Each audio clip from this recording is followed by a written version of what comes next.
Capricorn, next to last, girl, next to last. I was going to say, ironically, you finish in the same place, but that's not true because you're 10. So you actually come a sign later. Sorry, Taurus edged you out. I was like, I guess I've been doing water, air, earth, fire. Right? Pisces. Yeah, water, air, earth, fire. Water, air, earth, fire.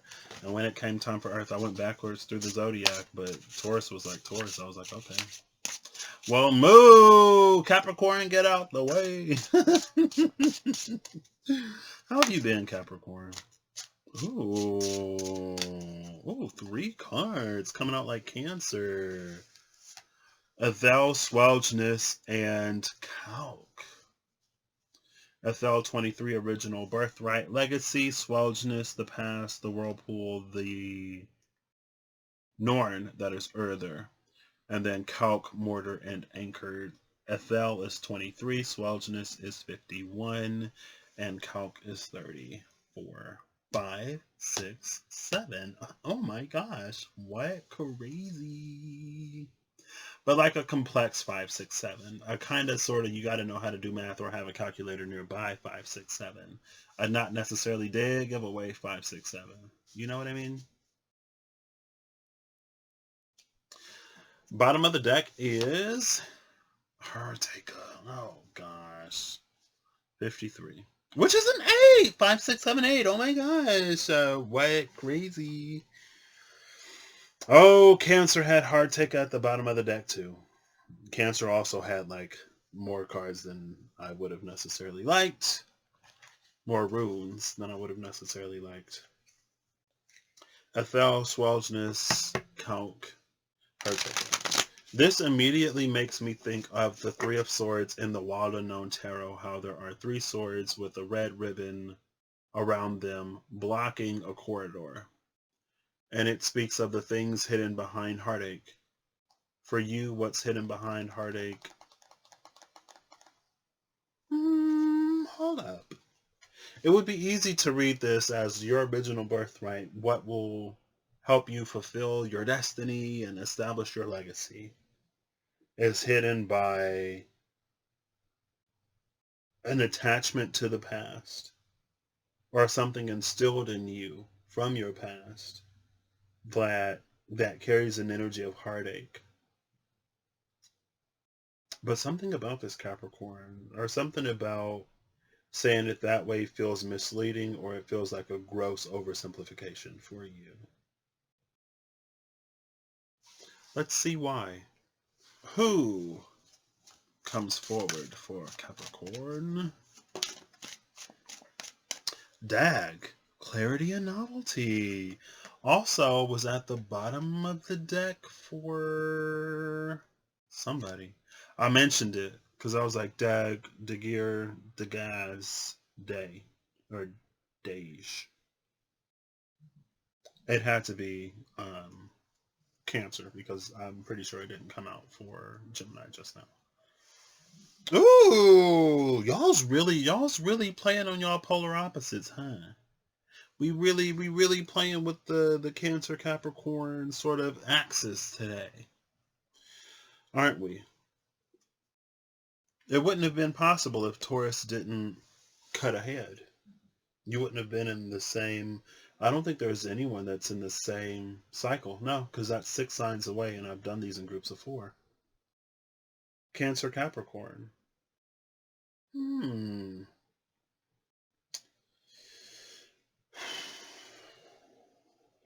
I want to use the Crow Tarot, but I don't want to use the Crow Tarot.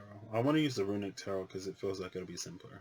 It feels like the Runic Tarot will be easier for whatever this is going to be, but I know that the Crow Tarot is the one that I'm supposed to go to, so I will not take the easy way out, Capricorn. I'm like, is this recording? It is recording. I'm not going to take the easy way, Capricorn. I can't read for Capricorn if I ain't ready and willing to put in that Capricorn work. Just like I can't read for Gemini if I'm not a little crazy. Wow, that was so disrespectful and so rude to Gemini because of what that reading was literally just about. I would honestly delete this and start all over, but I will offer Gemini an apology instead. So I'm sorry, Gemini. The Pisces in me is super mutable. It can be. I honestly feel like if Gemini wasn't in the zodiac, then all of that would just shift to Pisces. Like Pisces would get all of it. So thank you, Gemini, for being the brave ones on the front lines. Well, at least the Pisces hide in your shadow. Just as mutable, just as here and there, girl. Neptune and Jupiter. It's like, yeah, Jupiter is expansive, but when you put that Neptune with it, girl, might as well be Mercury. You know what I mean? Anyway, I'm sorry, Gemini. Back to you, Capricorn. Oh, Three of Swords. I did say that this was giving me Wild Unknown Three of Swords energy. And the Wild Unknown, it gives heart imagery, but it's not a heart. In the Crow Tarot, it is an actual heart. So for me, that's an energy of like getting really clear on something. Or it's reading as getting really clear on something that it's not anything that you didn't know. It may be harder for you, Capricorn, to avoid the things that you usually do. You may have been in some way or another faced to confront those things. And maybe that's why you've been away. Maybe that's why I'm reading you 11th instead of 10th or 2nd as I had originally. No, 3rd. That's why I'm reading you 11th instead of 3rd like I had originally planned. You were going to come after Aquarius. I started with Pisces, but now you are where Taurus is. So it's almost like even when you are 2nd, you're still losing. It's almost like someone changed the rules of the game while you were playing it, or you started playing a completely different game and you didn't realize it. And so that's why you're late. That's why you have to catch up.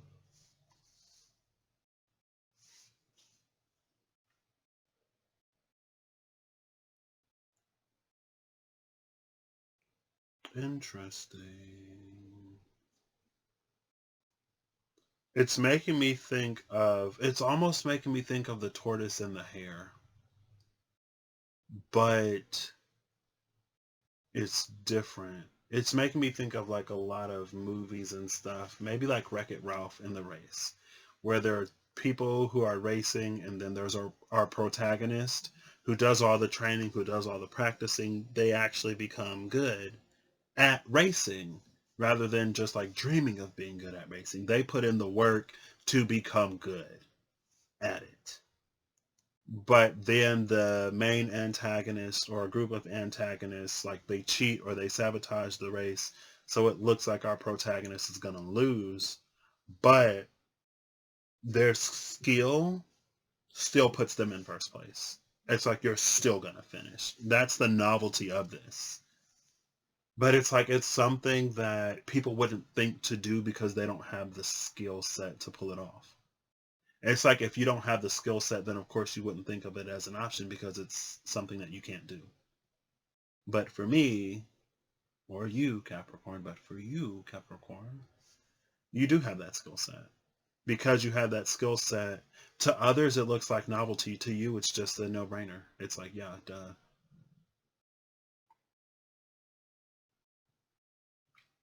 But the Three of Swords, though. Oh, that was just the energy of like, because in the Wild Unknown, it insinuates that it's a heart being punctured, but it's not depicted as a heart. In the Crow Tarot, it's like, girl, call a spade, and the sooner the sooner you see things as they are, the quicker we can get where we're going. But as long as you're refusing to acknowledge that, hey, the course continues this way, you're gonna keep doing laps. Like this ain't the Indy 500, girl. We're not asking you to do 500 laps in a circle. There's a clear beginning and a clear finish line, and it's time for you to go. I feel like it's something like Capricorn is about to launch, is about to take off or something. Ooh, the star and the six. Ooh, what'd I say? Did I not say Capricorn is about to take off? Look at it. Look at it. Yep, Capricorn is about to take off. Capricorn, you might be the shortest one. You over. This is done. From being stuck in this Three of Swords, not able to go nowhere, to this star healing energy, and then boom, taking flight. Like, wait. But also, like, there's this bird already taking flight up here, too.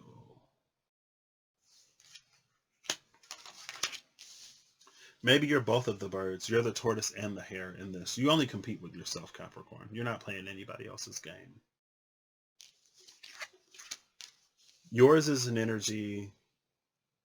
It feels like it's vital and it's important and it's precious. It also feels like it's been misused by people with questionable intentions. And like true Capricorn energy, true 10th house energy is not the seedy, shady, questionable stuff that we've been seeing.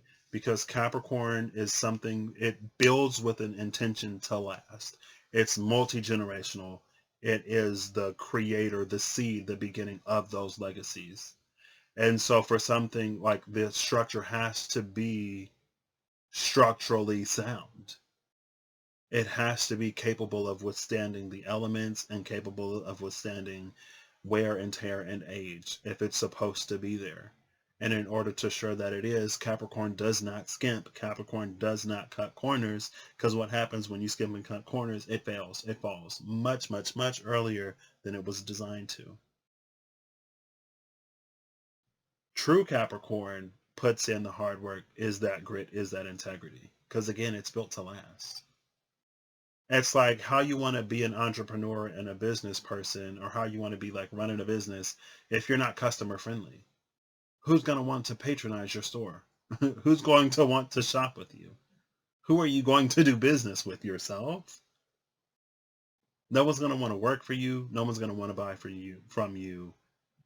Your business will crumble. That's not good Capricorn sense. You know what I mean? Capricorn, it does it right. Dag is the 6th of the 5th, the 7th of the 5th, the 5th realm of Midgard. Oh, I love that Capricorn is in Midgard, because Midgard is like Earth. If the other realms are other dimensions, it's us down here, us humans, Earthlings. The 7th of the 5th realm.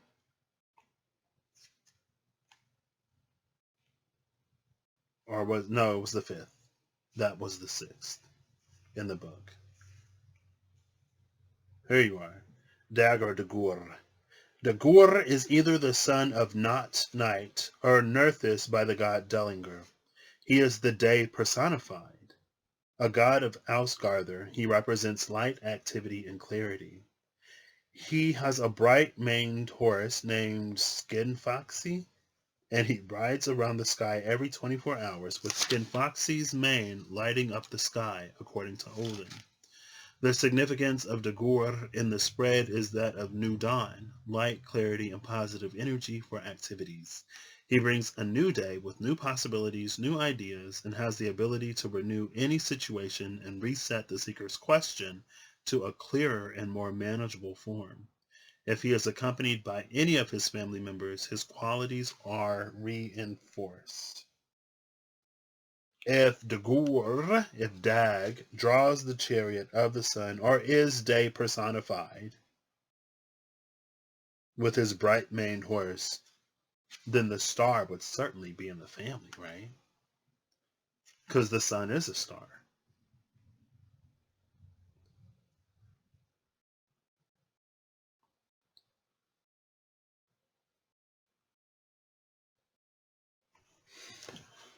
So what does this mean, Capricorn? Your original birthright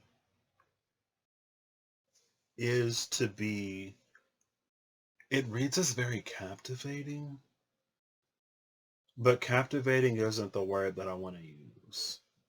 You're captivating because of others people's reaction to you, not because that is who you are. Not to say that you're not. It's almost like it's a byproduct of you being who you are. People are captivated. People are like, oh my gosh, Capricorn, the way that you scaled those mountains, what? It's like the goats that be just climbing up sheer vertical walls, and we're all like, what? Because we can't do it. But the goat isn't created to be a spectacle. It's like the goat is just going from point A to point B. You know what I mean? The goat's not up there sort of like making a whole show of it. The goat is like, girl, like what I'm really good at is this. Like, ooh, watch me eat this grass. I'm just scaling the mountain to get to the grass because I'm hungry. You know what I mean? It's like that kind of energy. It's almost like the way that you captivate people is just a byproduct of you being you and doing what you do. You be you and do what you do, Capricorn.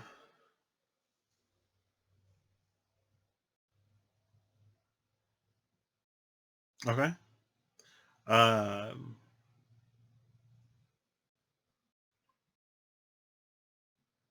so then this is interesting, Capricorn. It's almost a very like know thyself.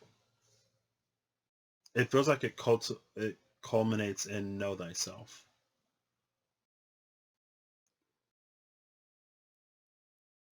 Maybe you were born with a certain knowing, or you were born with a certain set of gifts, skills, or abilities, but you saw that not everyone exhibits those things. I'm not going to say not everyone can do it. I'm not going to say that you're the only one, Capricorn, but maybe you are. You could very well be. I'm just not going to say it. If you know you are, then hey, girl, know that you are. You know what I mean? But I don't have to read that for you, so I'm not going to say it. It's just that, like, you don't necessarily see other people doing this thing that you know you can do. Not everyone is, scaling sheer cliff faces without the use of equipment, especially. You know what I mean? But it feels like maybe there was this, like, not wanting to stand out for some reason. There's like this dimming, this playing it small energy. Or maybe it was like in order to fit in order to not be teased, in order to not be bullied, in order to not feel so lonely or isolated, you limit yourself to blend in better.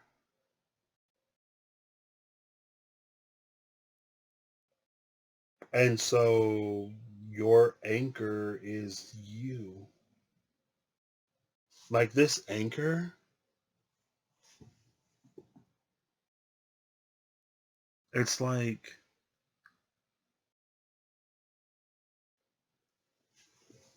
again, it goes in that, like, I don't want to stand out too much. I don't want to do too much. I don't want to be too much. I want to fit in. So I'm going to pretend to be a normal earthling. Like, hello, fellow normal earthlings. Let's do the mundane thing today. Woo, it was so hard getting up for work at 5 in the morning. Not that I naturally like never sleep and I'm always on the go, always on. That's Capricorn. I'm sorry. Um, but it is almost that energy of like, oh, girl, that was like really tough because it's like supposed to be hard or difficult for other people, but for you, Capricorn, it's like it's nothing. Maybe you adopt other ways of going about things and doing things because they're the more acceptable way. It's like, but this whole time you're sitting on a veritable gold mine because you can do things a lot easier, a lot more efficiently for like a fraction of the cost. But you don't say anything because of the industry standard or because of current trends. And so it's like you fly under the radar, you do the thing. Maybe you work somewhere or you were always around people who would just like not encourage it. Maybe they had egos to protect, Capricorn, and that's why I don't know why you chose what you chose. Maybe you were just, it's like, when you're a child and you just do the things that everyone else is doing. But for some reason, for you, swelginess, instead of it reading as the past, it feels like the seat of your soul.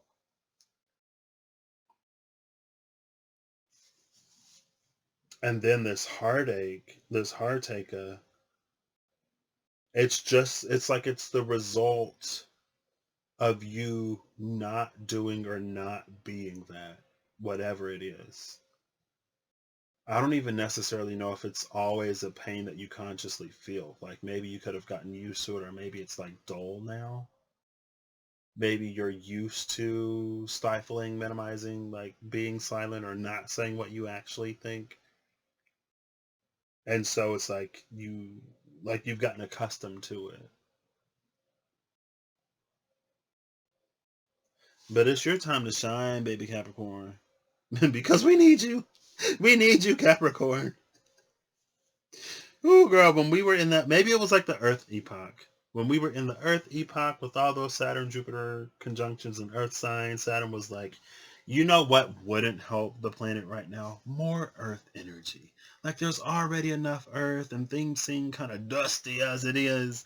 So like I won't say anything. But now maybe it's like now that the thing has shifted, maybe Capricorn's like, actually we can do this. And then people are like, Capricorn, like, why didn't you say that a long time ago? We could have been having those flying cars and hoverboards and all that. We could have been living in the future of the Jetsons, Capricorn, but you didn't want to say nothing because you saw us living in the Stone Age. You're like, oh, well, I thought y'all liked banging lights together. Like, I thought that was your thing or whatever. So, I didn't want to say anything. It's like, girl, Capricorn, okay, well, we're ready now. For everything, there is a time, there is a reason, there is a season. Maybe you were right in your wisdom, Capricorn, to not contribute when you didn't. Maybe the world wasn't ready. Maybe other people weren't ready. Maybe your organization wasn't ready. But now that everything is moving and shifting, now we're actually like, now that we've been in a place, in a position where we almost have to open up to new ideas, it's your time to shine. That's your title, Capricorn. It's your time to shine. And what this means for you, girl, I don't know. Only you would know. This is something so deep, so intimate, so personal to you.